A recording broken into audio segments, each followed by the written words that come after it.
Hi all, welcome back to my channel వంట విహారం with దేవి. ఈరోజు వీడియోలో నేను సింపుల్గా తయారు చేసుకునే దద్దోజనం చూపిస్తాను.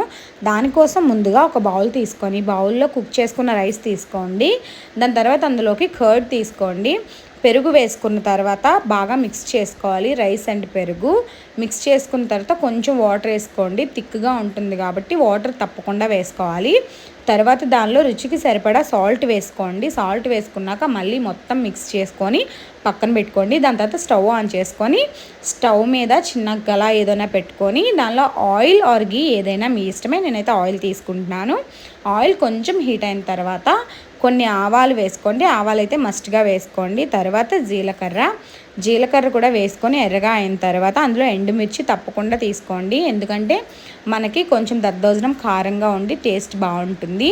తర్వాత అందులో కరివేపాకు వేసుకొని బాగా కలుపుకున్న తర్వాత నెక్స్ట్ మీరు జీడిపప్పు వేసుకోండి. కరివేపాకు తర్వాత జీడిపప్పు వేసుకుంటే జీడిపప్పు మాడిపోకుండా బాగా వస్తుంది. తర్వాత స్టవ్ ఆఫ్ చేసుకొని ఇలా తీసుకెళ్ళి మనం ముందుగా ప్రిపేర్ చేసుకున్న రైస్ బౌల్లో వేసేసుకోవటమే. అంతే, దాన్ని బాగా మిక్స్ చేసుకొని తింటే టేస్ట్ అయితే చాలా బాగుంటుంది. ఒకసారి తప్పకుండా ట్రై చేయండి.